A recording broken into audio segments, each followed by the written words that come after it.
All right, and welcome back to Real Talk Sports with Rico. Today we are talking about Week 16 of the NFL season, talking about some of the big storylines out of Week 16, and just really a weekly recap. And so let's start with the Thursday game that took place, where the Chargers were able to come back against the Broncos. You see that Justin Herbert did throw for 2 touchdowns here, but I think more importantly, you see a Chargers team that is able to pull out clutch games. This is something that this team has really struggled with. And I think that this is an extension of Coach Harbaugh. I think that he really gives this team a different mindset in those clutch moments, which is why I think the Chargers are going to be a tough team if they can get into the postseason. And the Broncos, look, they continue to really shock people. I mean, after a tough season last year, they're 9-6. They're with a rookie quarterback in Bo Nix, and still, even in a loss here, they're 9-6. So good things for both of those teams. Next up, the Texans and the Chiefs. And so the Chiefs just continue to keep it rolling. And I think the storyline out of this one was just Patrick Mahomes, because Patrick Mahomes, we had that injured ankle where he got rolled up on in this last game. We're wondering how he was going to be in this game, but he threw for a TD. He also ran for a score as well. And so really this Chiefs team continues to be tough. Defensively, they lock up when they need to. And the Texans at 9-6, I know a lot of people are going to be talking about the sophomore slump of CJ Stroud, but still, this is a very good football team at 9-6. And so both of those teams, very good. The Chiefs continue to keep rolling. They're now 14-1. Next up, Ravens versus the Steelers. You always know it's going to be a tough game when you're talking about a divisional game, a rivalry game.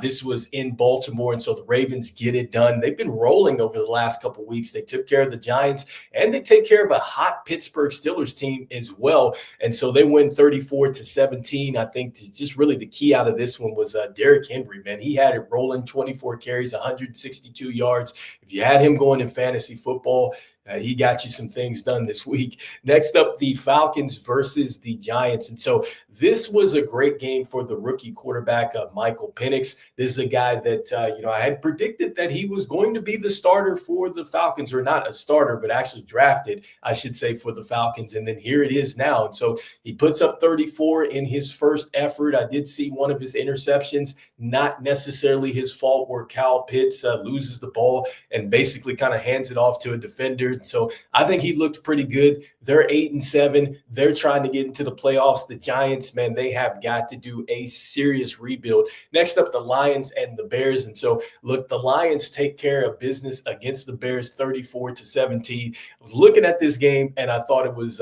interesting when Jared Goff and, that offense really, it's a fake fumble play that turns into a touchdown. And so just the creativity with the Lions. But I think more importantly, the fact that they are able to win outdoors, because remember, that is something that people were talking about with the Lions. Can they win outdoors in the cold weather? We're going to find that out as the playoffs roll along.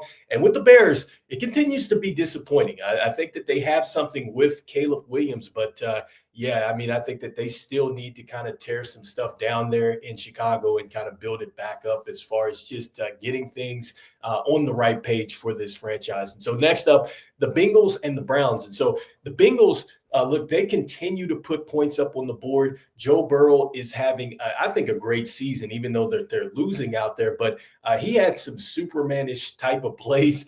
Even T. Higgins said that. There's one play where he's falling down. His knee almost touches, and he throws a perfect touchdown into T. Higgins. There was another play where he's sidestepping.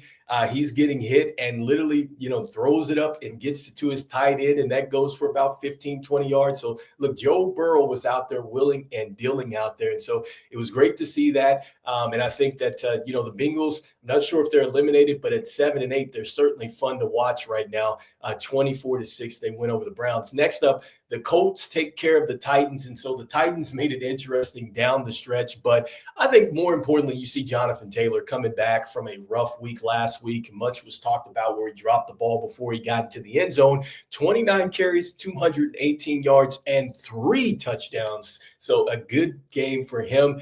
They are now 7-8. The Titans 3-12 continue to struggle. Next up, the Rams. Look, the Rams had to win in order to stay in the hunt, and they have quietly automatically put it back together. I knew that once they did not trade any of their wide receivers and they didn't trade Matthew Stafford, that this team was going to go all in. And I could tell you that with Sean McVay, he loves his group and he certainly is wanting to win. And so, look, 19-6 or 19-9, excuse me, against the Jets, they win this game. And with the Jets, on the other side of this thing, look, it has been a long season. If you would have told me that they were going to be 4-12 with Aaron Rodgers being out there for this season, and then also getting Devontae Adams, I couldn't believe this. And so the Jets have just really had a terrible season, and the Rams continue to keep pushing forward as they are now 9-6. Next up, might have been the game of the day. The Washington Commanders come back against the Philadelphia Eagles. Full disclosure here, though, that Jalen Hurts did get knocked out of this football game with a concussion. He wanted to stay in the game. They checked him out inside the tent. Next thing you know, he's in the locker room. Next thing you know, after that, he was ruled out. So if you had him in your fantasy lineup, that was tough. But anyway, the Commanders overcome 5 turnovers, and Jaden Daniels, well, he just led the drive as if nothing had ever happened and gets the Commanders the lead with about 6 seconds to go. They convert a 2-point conversion. They pretty much get a huge win over the Eagles after losing to this team. I think they had a 3-game losing streak going into this one. So the Washington Commanders, 10-5 with a rookie quarterback that he's showing you that he's probably going to be the offensive rookie of the year, I think, for sure. Next up, when we look at the Panthers and the Cardinals, so the Cardinals get eliminated in this one in overtime. And then so you see that they win 36-30. I think it came down to a sack of Kyler Murray. And then the next thing you know, the Panthers were able to run it in to win this game. And so next up, the Vikings and the Seahawks. And so the Vikings continue to keep it rolling.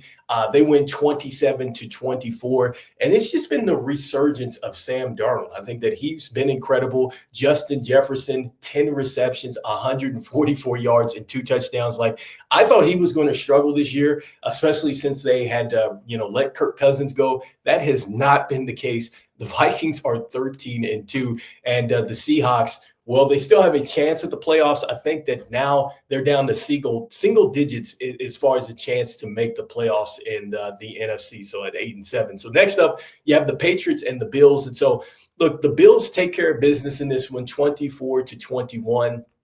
Some tough mistakes, I think, from Drake May out there. And this Patriots team is just not anywhere where it needs to be. And I'm still impressed with just what, the Bills have been able to do out there, what Josh Allen has been able to present with this team, especially with them pretty much revamping the whole wide receiving core, and they've still got it done. So they're 12-3, still getting it done. And I think that they are poised to meet the Kansas City Chiefs at some point in the playoffs.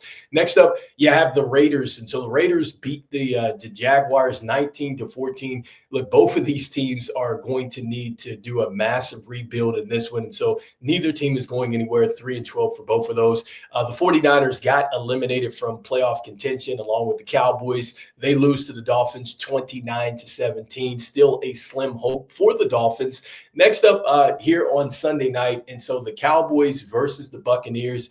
The Cowboys just continue to keep turning the football over. I think that when I would come back in and just look at this game, and I would continue to see turnovers, and that was just really, I think, the bottom line for this game is just it was turnovers. I think that Baker Mayfield, he played pretty well, but the turnovers just crushed the Buccaneers out there. They could not overcome that, but they're still controlling their destiny at 8-7 in this division. They've just got to finish strong.